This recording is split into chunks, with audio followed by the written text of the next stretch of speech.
गुरु प्यारी साध संगत जी, राधा स्वामी जी। साध संगत जी, मालिक हमेशा अपने भक्तों की सहायता के लिए तैयार रहते हैं और उन्हें कभी भी किसी तरह की दुख तकलीफ नहीं होने देते हैं। मालिक को अपने भक्तों का सदा फिक्र रहता है। गुरु प्यारी साध संगत जी, आज की साखी में हम जानेंगे कि मालिक कैसे अपने भक्तों की सहायता करता है और कभी भी उन्हें लज्जित नहीं होने देता है। और आज की साखी बहुत ही बड़े संत कबीर दास जी की है। कबीर दास जी का निवास स्थान काशी में बना हुआ है, जो बहुत ही सुंदर है।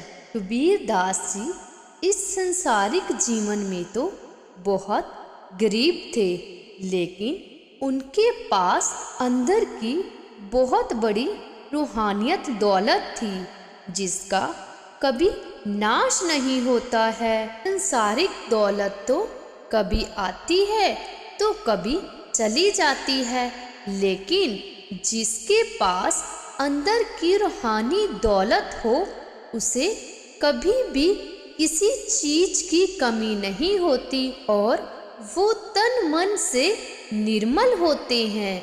ऐसे ही हमारे कबीर साहिब भी संसारिक जीवन में तो बहुत सीधे साधे और गरीब थे, लेकिन अंदर से उनका मन बहुत निर्मल था और उनके मन में मालिक की रूहानी शक्ति का निवास था।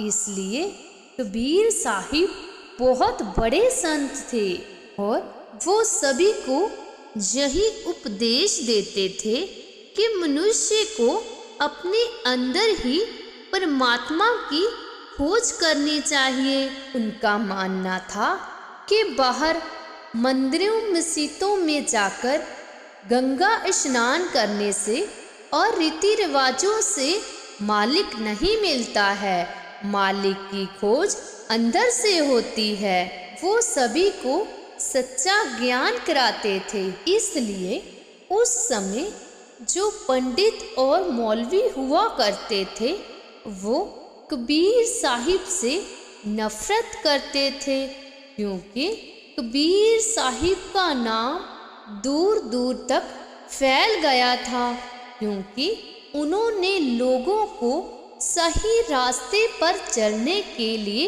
उपदेश दिए थे।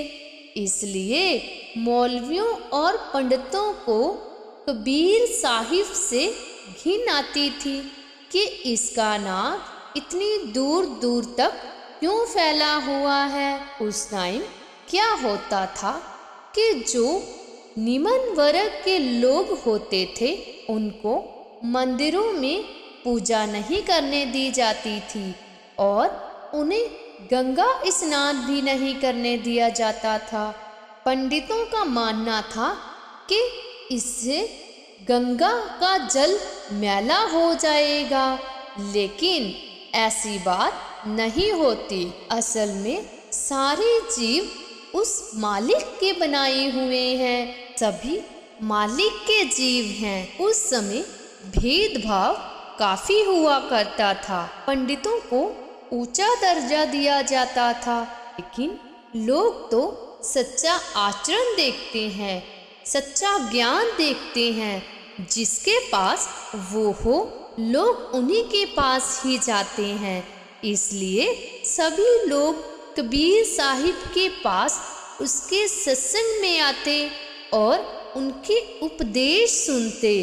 कबीर साहिब उन सब से भिन्न थे और सभी को सच्चा ज्ञान करवाते थे। कबीर साहिब का नाम दूर दूर तक फैलता गया। पंडितों और मौलवियों को ये बात अच्छी ना लगी, इसलिए वह कबीर साहिब के विरोधी बन गए। वो नहीं चाहते थे कि कबीर साहिब का नाम दूर दूर तक फैले और उनके पास लोग आए। इसलिए पंडितों ने कबीर साहिब को नीचा दिखाने के लिए एक साजिश रची। उन्होंने सभी आसपास के लोगों को कह दिया कि फिला दिन कबीर साहिब के घर बहुत बड़ा यज्ञ हो रहा है, सभी ने जरूर आना है। और ये यज्ञ कबीर साहिब खुद कर रहे हैं। तो इस बात की चर्चा आसपास के सभी लोगों तक पहुंच गई और कबीर साहिब तक भी ये बात पहुंच आई। जब कबीर साहिब को पता चला तो उन्होंने जरा सा भी डर महसूस नहीं किया, क्योंकि उनको पता था कि उनके मालिक उनके साथ हैं। जो कुछ करेंगे वो खुद करेंगे और खुद ही संभाल लेंगे। इसलिए कबीर साहिब को चिंता करने की क्या ज़रूरत है। ये सोचकर वो सत्संग फरमाता रहा और लोगों को उपदेश देता रहा। जिस दिन यज्ञ करने का दिन आया तो उस दिन कबीर साहिब ने क्या किया कि वो अपनी कुटिया से बहुत दूर चला गया। वहाँ पास ही एक जंगल था। उस जंगल में जाकर कबीर साहिब एक पेड़ की छाया में बैठ गए और वहाँ बैठकर अपने मालिक को याद करने लगे। जैसे जैसे उनका ध्यान अंदर जाने लगा, उसकी सूरत मालिक के साथ जुड़ गई। उधर मालिक को अपने भक्तों की परवाह होती है और चिंता होती है, इसलिए कुल मालिक को कबीर साहिब के रूप में वहाँ आना पड़ा। क्योंकि कबीर साहिब के पास तो जग करने के लिए ना तो धन था और ना ही कोई सामान था, इसलिए उस मालिक को आकर कबीर साहिब की जगह उस यज्ञ को पूरा करना था। इसलिए कुल मालिक ने कबीर साहिब की देह में आकर सभी संगत को अपने हाथों से लंगर करवाया और सारा भोजन उन्होंने खुद ही बनाया। और वहाँ जो भी लोग आए थे उन्होंने भोजन खाया और भोजन खाकर लौटते समय यही कहने लगे कि धन्य है कबीर, धन्य है कबीर। इसी तरह कुल मालिक ने कबीर साहिब की लाज रखी, क्योंकि कबीर साहिब अपने मालिक के बहुत बड़े भगत थे। मालिक हमेशा अपने भक्तों की सहायता के लिए जरूर आते हैं। और जो पंडित और मौलवी थे उन्होंने भी सुन लिया कि सभी धन्य है कबीर, धन्य है कबीर कह रहे हैं, तो उन्हें कुछ समझ नहीं आया कि ये सब कैसे हो गया। इतने सारे लोगों को कबीर साहिब ने भोजन कैसे करवा दिया, तो वो बहुत हैरान थे। उधर कबीर साहिब अपने मालिक की भक्ति में लीन रहे।